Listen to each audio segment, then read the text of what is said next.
ورته زما په ټوپک باندې ما ولې نو ځکه چې غلام زه یمه که زه غلام نه سمه دا وردۍ به در ساخلمه دا بوټونه به در ساخلمه دا چې په کوم ځای کې ناست یې دا ځای به په تا خالي کومه چې دا کومې ګولۍ را باندې چلې دا ټوپک به در ساخلمه زموږ او د دې جیچکیو او د دې ظالمانو به اخري فاینل میچ په اسلام آباد کې کېږي یا به یې دوی ګټي یا به دې پښتون افغان ته خپل وخت او خپل اختیار سپاري ریاست مخالف آپ ہے ریاست مخالف آپ کے ایجنسی ہے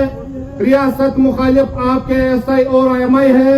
ریاست مخالف آپ کے فوج ہے ټول وطن پکار دی سبا په دې ننګ افغاني باندې راوځو ټول فوجونه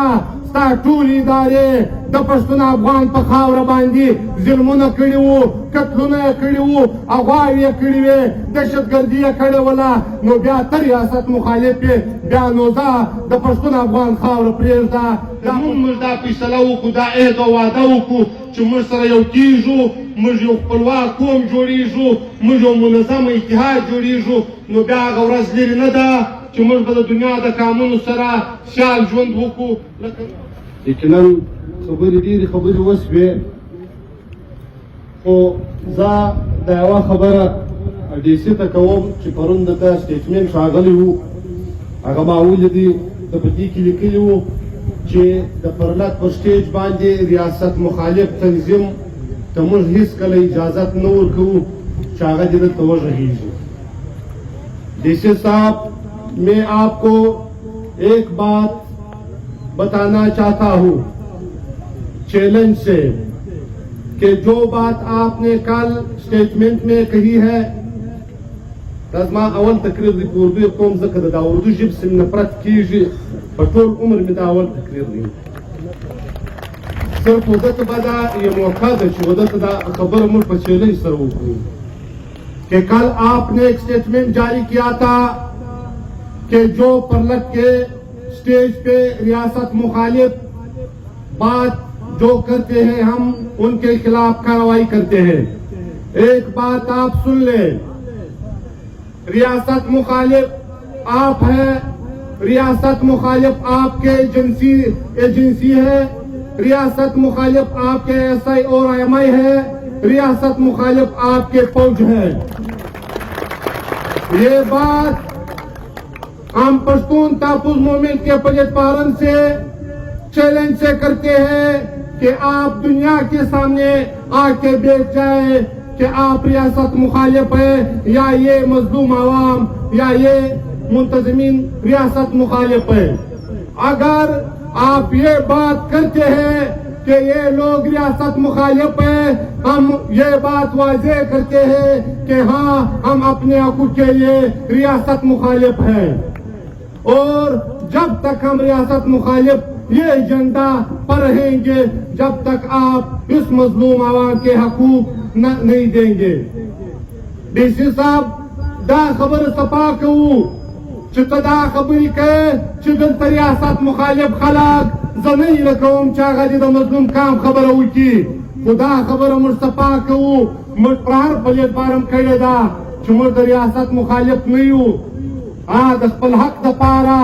بیا ستا د ټولو ادارو مخالف یو د ټول نظام د کرایې دي دا خبره تر مر روښانه ده راسه نن هم تا ته موږ موقع درکوو د عالمي دنیا په مخ کې د عالمي دنیا د میډیا په مخ کې به موږ ستا سره ملي رهبر مشر منظور کښېنوو که د PTM خبرې درواغ ولې PTM ریاست مخالف بولو بیا به موږ ستا څه معافي واخلو که ستا ټول فوجونه ستا ټول ادارې د پښتون افغان په خاوره باندې ظلمونه کړي وو قتلونه یې کړي وو اغواوې یې کړي وې دهشتګردي یې کړې وله نو بیا ته ریاست مخالف یې بیا نو ځه د پښتون افغان خاوره پرېږده دا پښتون افغان خپل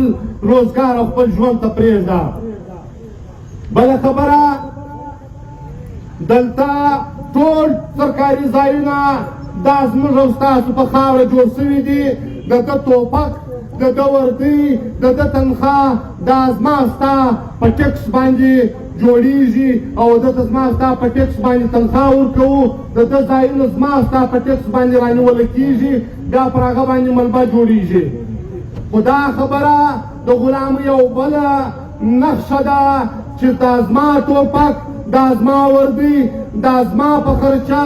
دا زما په چک چې ته تنخواه اخلې بس پر ما باندې ګولۍ چلې. نو دا د غلامۍ یو لویه نقشه ده چې وردی دې زما ده، ټوپک دې زما دی، موټر دې زما دی، تیل دې زما دی، برته زما په ټوپک باندې ما ولې. نو ځکه چې غلام زه یمه، که زه غلام نه سمه دا وردۍ به درڅه اخلمه، دا ګوټونه به درڅه اخلمه، دا چې په کوم ځای کې ناست یې دا ځای به په تا خالي کومه چې دا کومې ګولۍ را باندې چلې دا ټوپک به درڅه اخلمه. خو هغه د بده مرغه چې موږ ټول پښتون قام په نظریاتو تقسیم یو، په ځایو په خیالۍ تقسیم یو، په پاچۍ سره تقسیم یو. اوس هم زه دا یوه خبره په چلنج سره وایم، لرې نه ځم که پر دغه سټیج ناست خلک د مختلفو تنظیمو سره تعلق لري، د مختلفو قبایلي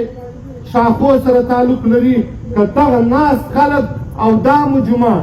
اتفاق وکړي، زه دا زیری درکوم چې دغه ناست خلک موږ اتفاق وکړو، ځکه دغه پارټۍ دا قبایلیت دا شاخونه کام فرق کیسته چې دغه خلک لاسونو سره ورکړو، هغه ورځ لرې نه ده چې پښتون دې یو خپلواک هېواد نه ولري، پښتون دې یو خپل ملک نه ولري، پښتون قام دې یو خپله کرنسي نه ولري، پښتون قام دې خپل منظمه پوجونه نه ولري، او پښتون قام دې په خپله خاوره باندې خپل واک او اختیار نه ولري. خو بدبختي دغه ده، دغه ناست خلک موږ ټول په نظریاتو تقسیم یو عالم امي نه مني، امي ملا نه مني، بل هغه بله پارټۍ نه مني، هغه بل ګوند بیا هغه بل نه مني. دغه ټول کام داسې تقسیم دی. که نن موږ دا فیصله وکړو، دا عهد او واده وکړو چې موږ سره یو کېږو، موږ یو خپلواک قوم جوړېږو، موږ یو منظم اتحاد جوړېږو، نو بیا هغه ورځ لرې نه ده چې موږ به د دنیا د قانونو سره سیال ژوند وکړو لکه نور قانونه چې په دنیا کې دلته خپل هېواد لري، ځان ته خپله کرنسي لري، هغه خپلواک دی، د غلامۍ خلاص دي. بل وړمه ورځ مشر منظور احمد پښتون د بیټني کام په جرګه کې یوه د پی ټي ایم مرکزي جلسه راوغوښتله چې په دې را روان د اختر په څلورمه ورځ به پر 22 تاریخه د اختر په څلورمه یا 5مه ورځ به د پی ټي ایم له اړخه یوه لویه تاریخي جلسه کېږي. خو د دا خبره په دې جرګه کې وړمه ورځ وکړله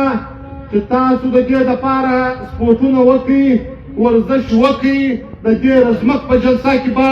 مشر منظور پښتون پر ټول پښتون افغان باندې غږ کوي، یو ورځ به ورته ټاکي چې په هغه ورځ به ټول پښتون افغان راوځي، زموږ او د دې جیچکي او د دې ظالمانو به اخري فاینل میچ په اسلام آباد کې کېږي، یا به یې دوی ګټي یا به دې پښتون افغان ته خپل واک او خپل اختیار سپاري.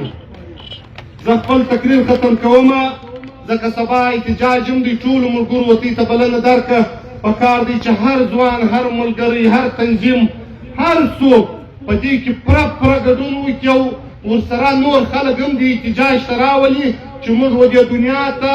دا خپل مظلومیت ښکاره کړو، دا خپل دردمند خلک ښکاره کړو چې کوم ظلم موږ سره سوی دی، کوم زموږ ته په دا اوس کې چې کوم خلک وویشتله، یا زموږ عام در په دره خلک چې د خپل 2 وخته ډوډۍ دپاره یې ځګستله، نن هغه د ده په تورو هتکړۍ کې ناست دي، د ده د ظلم در جبر لاندې دي. د دغه درد دپاره زه تاسو ته هم بلنه درکوم چې ټول وطن پکار دی سبا په دې ننګ افغاني باندې راووځو. زه دا خپل تقریر په دې شعر سره ختم کوم. لا یې مازغه په قرار نه دي، لا یې مازغه په قرار نه دي، چا چې ما سره وهلی سر په جنګ دی. ستاسو توجه